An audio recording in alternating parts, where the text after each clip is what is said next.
So mga sangkay, may balita po tayo na ang Japan daw ay magpapadala ng mga kasundaluhan or mga pandigma mga sangkay papunta sa may Iran, sa may Strait of Hormuz. Ito pong daanan mga sangkay ng oil mula po sa mga inaangkat na mga langis galing po sa Middle East. Ngayon mga sangkay, ang tanong dito, sasali na ba sila sa digmaan? Pag-uusapan po natin ito ngayon dito sa Sangkay World Talks, no? Sa mga hindi pa po dyan nakakapag-subscribe sa ating YouTube channel, makikita nyo po yung subscribe button sa baba ng video na to. Pindutin nyo lamang po yung subscribe, pindutin nyo po yung bell, at pindutin nyo po yung all. Sa mga nanonood naman po sa Facebook, syempre, follow nyo po yung ating Facebook page. Okay, magandang pag-usapan to ngayon mga Sangkay. Kasi nga po, itong Japan daw ay, magpapadala ng mga kasundaluhan. Tingnan natin mga sangkay kasi ito yung balita. Ayon po dito sa headline, Japan magpapadala ng Navy ship sa Strait of Hormuz sa panawagang tulong ni US President Donald Trump. Naku, ano ba to? Papunta na ba tayo sa World War 3?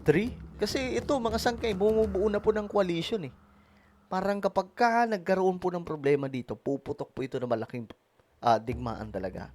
Nagbabala ang Iran sa mga kapwa nito Arabic countries na tumutulong sa Amerika sa gitna ng nagaganap na tensyon sa kanilang rehiyon, kung saan mas lalo lamang umanong lalala ang digmaan, kasunod na rin ang pagpapatawag ng resback ni US President Donald Trump sa Strait of Hormuz. Okay, so nakaraan kasi, ito po, mababasa po natin, Iran nagbabala sa pag-atake ng US President Trump.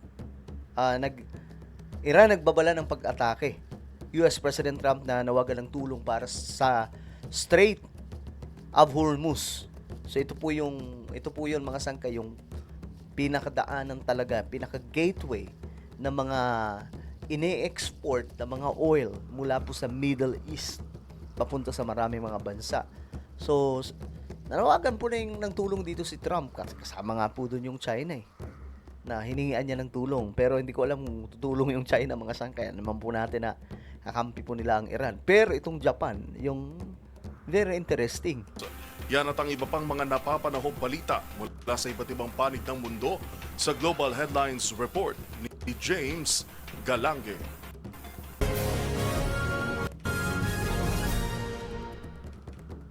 Balita mula sa Iran. Kasunod ng paghingi ng resback ni US President Donald Trump sa mga kalyadong bansa para tumulong sa tensyon sa Middle East, agad rin nagbigay ng babalang Tehran sa mga kapwa nitong Arabic countries. Nagbabala ka agad. Siyempre, mga sangkay. Ang paghingi ng tulong ni Donald Trump, yung message, sabi pa nga po ng iba, si Trump daw ay nakikipaglaro sa world leaders kung sasama sila. Kasi yung Strait of Hormuz, yan po ay napakahalagang pinaka-gateway, kalsada ng oil na ine-export, no? Papunta sa ibang mga bansa like Philippines, mga sangkay, tayo po ay isa sa may malaking binibili ng oil galing po sa Middle East. So, mga sangkay, malaking kawalan. Kaya nga po ang taas ng oil natin ngayon, di ba? Diyos mio marimar. Ang laki po ng dagdag, no, na patong mga sangkay sa oil. Kaya ngayon, ang naiipit dito, syempre, itong mga bansa sa UAE at iba pang mga bansa, mga sangkay dito sa, halimbawa, Saudi Arabia, no? Yung mga nag-i-export mismo ng mga oil. Kasi doon dumadaan sa Strait of Hormuz.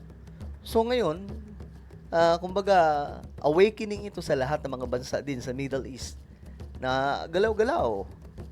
Yung mga yung mga binebenta nyo, hindi nyo mabenta dahil nga sa ginagawa ng Iran. Ayon kay Iranian Foreign Minister Abbas Araghchi na mayroon na umano itong hawak ng mga ebidensya na ginagamit umano ng Amerika ang kanilang mga teritoryo para magkampo at magsagawa ng mga pag-atake. Anya, mas lamang daw unong titindi ang tensyon kung patuloy sila may pagkooperasyon sa Amerika. Ang gusto talaga ng Iran mga sangkay, hindi makipag-cooperate yung mga bansa sa Middle East. Kasi itong impluwensya talaga ng US sa Middle East talagang malawak Pero inyo, ilang base militar ang mayroon po yung US dyan sa Middle East? Napakarami. Kaya nga sabi po ng mga sundalo, mga sangkay, swerte ng mga Amerikanong sundalo kapag sa Pilipinas sila na-assign. 'Di ba, may mga EDCA sites dito kasi dito tahimik eh. Pero pag napunta po sila sa Middle East, delikado po yung sitwasyon nila doon. Kasi mayat maya po yung gera, mayat maya yung pag-atake. Kaya mga sangkay, ito ngayon ay nagiging usap-usapan kung kanino papanig yung Middle East. Kay Trump o dito sa Iran, na kung saan ayon nga po sa report, yung kanila daw pong leader na bagong appoint, baldado at nasa Russia daw ngayon nagpapagaling. Matadadang humingi ng rest back si Trump kahapon para tulungang makaraan ng mga oil shipment sa isinarang Strait of Hormuz sa bahagi ng Iran. Sa kaugnay na balita, ikinokonsidera naman ng Japan na tumugod sa panawagang rest back ni Trump sa Strait of Hormuz Ayan na, Japan mga sangkay, planong magpadala. at magpadala ng Japanese Navy ships upang ligtas na makapag-export ang mga oil shipment. Ayan na ha. Ayan na, Japan. Kapag ka ginawa ito ng Japan, medyo delikado dito yung Iran. Alam po natin kung gaano kagagaling ang mga Japanese sa gera, mga sangkay. So kapag ka Japan ang nagpadala doon, plus may US at Israel pa, alam nyo na ang kalalagyan ng Iran, itong Iranian regime. Tandaan po ninyo, magkaiba po ang gobyerno ng Iran at kanilang mga nasasakupan ng mga kababayan nila. Dahil mostly sa mga Iranian or mga Persian, ayaw sa kanilang gobyerno. Yali dahil pang-lima sa pinakamalaki importer ng langis ng Japan, kung saan 95% nito ang inaangkat sa Middle East Kita at nyo? 70% rito ay dumadaan sa nasabing Gulf region. Nakatagdang magpulang ang Amerika at Japan para pag-usapan ang magiging mekanismo at gayon din hindi maapektuhan ng seguridad ng mga bansa sa silangang Asya. Sa iba Grabe yun, mga sangkay, kapag nangyari yan. Na magpadala yung Japanese ng mga sundalo dito. Ito yun, oh. Ito yung UAE. Ito yung dito naman banda, ito yun, oh. Ang dito banda yung Saudi Arabia. Ito yung Iran. Malawak yung Iran, yung hanggang dito, oh. Ito yung Strait of Hormuz. Yan yung inaharang ng Iran. Lahat ng mga dumadaan dyan. So dito, yung mga nag-export ng mga, yung may mga oil facilities, Qatar, dito sa UAE, ito po yun, itong Saudi Arabia, at marami pa pong iba. Dito, syempre, dadaan sila dito. So, sila ngayon ay naiipit, mga sangkay. Dahil po sa ginagawa ng Iran na pagharang. Well, ano sa tingin nyo, mga sangkay? Kapag pumalag ba yung Japan, katapusan na ba ng Iran? Comment down below.